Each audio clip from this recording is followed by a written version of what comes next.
Welcome to Living a Full Life podcast.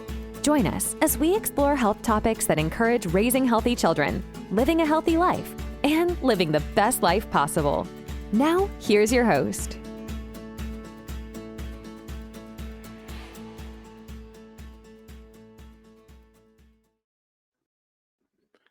Hi, everyone. I'm Dr. Enrico Dolcecore, and welcome to another episode of Living a Full Life, where each and every week we come in with great health topics to help you live the fullest life possible for both you and your families. If you've been tuning in recently, we just finished a great cycle or series of sleep, and today we're going to talk about endorphins, chemicals, hormone system, and the general things that will ease us out of the sleep discussion that we've had. And today's topic is about melatonin, and more importantly, the circadian rhythm. You may have heard of this before. We're going to dive deep into what the circadian rhythm is and get a deeper understanding on how our body's clocks actually have been programmed to work for hundreds, if not thousands of years. So we talked about pillows, we talked about mattresses, we talked about sleep aids, we talked about how to get and set up our rooms and our homes for proper sleep. Now, it's about the chemicals and what works on for sleep overall. So how does sleep happen in the body? It happens with the sleep-wake cycle. In other words, the circadian rhythm that you may have heard of before. The sleep-wake cycle is the two cycles the body goes through when it's falling into sleep and when it's getting up for the day. So those are the two cycles. It's an internal clock, if you'd like to put it that way, on the 24-hour clock. And what we do is we cycle with light exposure. So daylight is what dictates this cycle of day and night and sleep and wake. And that's why we are more alert during the day and we're more tired during the night. That's called our circadian rhythm. So there's some chemicals involved in this. Hormones play the map everything in the body. It's how the brain pretty much controls everything, is through protein chains and hormones. That's how everything is controlled. So if we wonder how the brain is communicating with the body, it's not a different entity. The brain is part of the body. It's not mind and body, it's body. The body encompasses a brain and encompasses everything, and it's one unit. We have to stop looking at these things as two. The brain needs the body to send messages back so it knows what messages to send and back and forth. So hormones play that big role, and maybe we'll dive into hormones next. And that's where we will build up into this fall and end off 2024 is maybe the hormone system and get a deeper understanding on how hormones work. So let's talk about chemicals that are directly related to sleep. I was going to title this podcast Melatonin, but it's deeper than just melatonin. Melatonin is one of the chemicals in there. So we're going to talk about a couple of them: melatonin, adenosine, GABA, and cortisol. Those are the four major players in our sleep cycle. So melatonin is produced in the brain, in the pineal gland.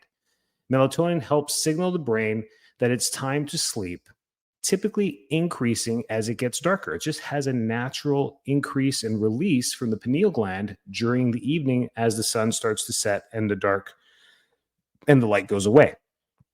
So that's what signals us to start to get sleepy, or should. And that's what happens to our children. It's what happens if you ever want to understand how healthy bodies work. Typically look at our children. They are the ones that will have the most energy you've ever seen and crash the fastest you've ever seen in your life. It's because their systems are in tip-top shape when it comes to that. So that's great. Adenosine, you may or may not have heard of this, builds up during the day.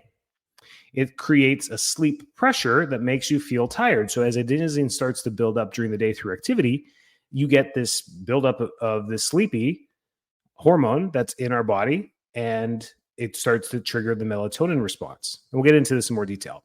GABA is a neurotransmitter. It calms the nervous system and helps maintain sleep during the night. And cortisol, known as the stress hormone, everyone talks about cortisol when it comes to stress, it should decrease at night to allow melatonin to rise. So all these play a rhythmic cycle during the day. Cortisol will, start to go down at night and come up in the morning, and melatonin will start to rise at night and come down in the morning. So they play a role and have to have this nice balance in order to get these deep cycles of sleep.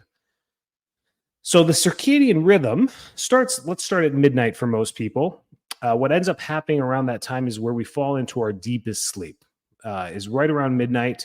We get our lowest body temperature happens about 4 in the morning. So if you are sleeping, that typical 10 to 6 pattern is what I'm describing here. You start to get ready for bed at 9:30. You fall into your bed at around 10. You fall asleep before 10:30. And by 4:30 in the morning, you have your lowest body temperature just after your deepest sleep as you're coming out of REM. As you wake up in the morning, this is where you have your sharpest increase in blood pressure. That's where it should happen. And that's why we have this cortisol debate as when cortisol starts to increase, our blood pressure increases. But what we've actually found through the literature is they work in unison. It's not one directed to the other. So blood pressure will start to increase there, getting you ready to get up and conquer the day. By 7:30 in the morning, about an hour after you've awakened, melatonin secretion completely stops for the day.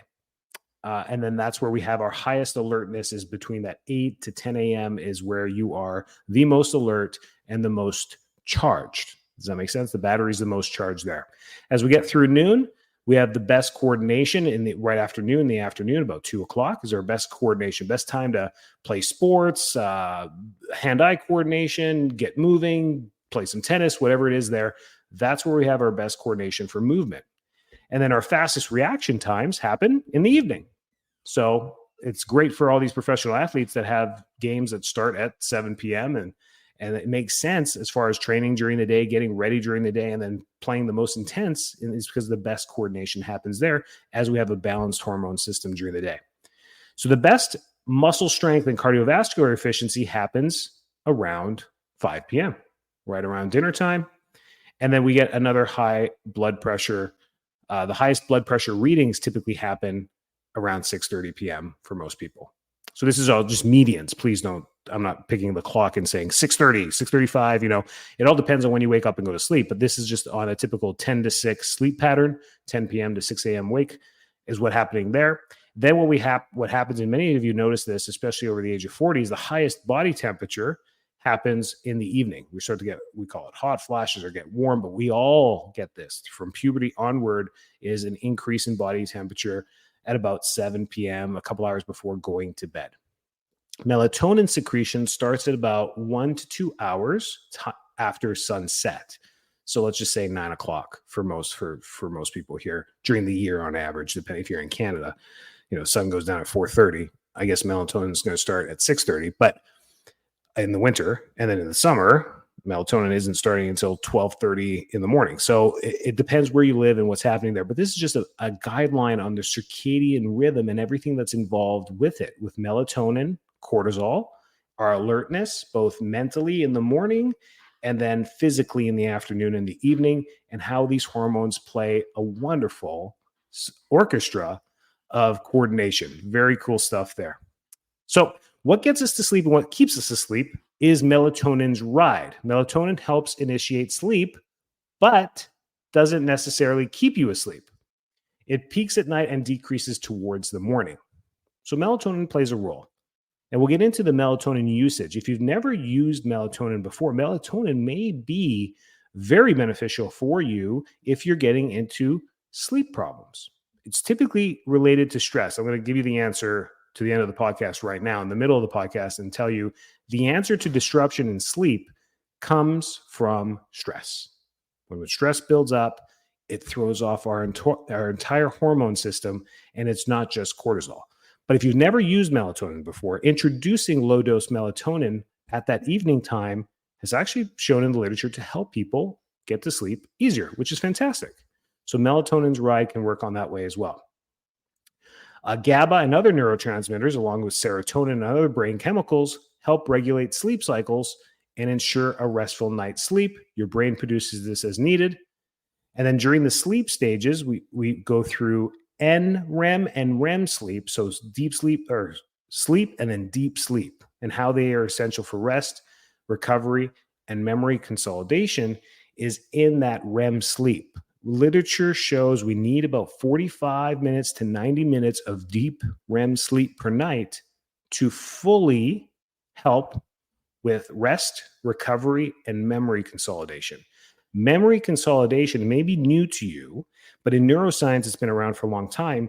People with better REM sleep can restore and repetitively go back into memories easier. So academia, this is a great tool for students, is to get good night's sleep. You'll be able to cite and from memory the information that you learned both in the recent past and the far past as well. So it's pretty cool what ends up happening during REM sleep, but it's also for healing. As a chiropractor, I tell my patients, we got to make sure you're getting good sleep in order to maximize recovery and healing in the body. That's where essential fatty acids play their roles, come on in and rebuild our cells and our tissues.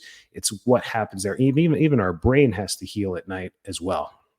So if you're thinking about melatonin, you're like, man, my sleep is off. Tried everything. Change the pillows, fix the bed, dark room, noise machine. You've done everything we've said, right? And you've seen some specialists and you've checked your breathing and you don't have sleep apnea and you're breathing well and your O2 is good and all the things we talked about. What can happen with melatonin uses is it's useful for those with delayed sleep phase disorder or jet lag is typically where it's used. It says, hey, just get that when we're traveling around the world and we change time zones and you take some melatonin, it can pop you into that place that you're at time zone so you can sleep at that proper circadian rhythm. And it just helps support the circadian rhythm adjustments. It can be beneficial for shift workers and people that travel and non-habit forming people as well. So melatonin introduced into the system can for a short term, trick the body and when to start the rhythmic sleep cycle. So very useful right after dinner, 7 o'clock, start taking your dose of melatonin. If you've taken melatonin in the past and it used to work and it doesn't work now, consider that a good thing. Your body's adapting to this, which is good. You don't want to be able to just accommodate everything forever. Your body gets used to it. So you should actually stop the melatonin usage and try and find improvement in your sleep or decreasing stress really is the answer to this. So overuse and tolerance, it happens very quickly. Some literature shows within 60 to 90 days, 2 to 3 months, you can build up tolerance to melatonin. So it's not a long-term solution. You can slowly increase the dose over time and stretch that to 6 months, 9 months of usage. But typically at the year mark, people are getting used to their melatonin. They're taking the maximum dose and it's not really impacting sleep anymore because they haven't directed and fixed the underlying cause of stress.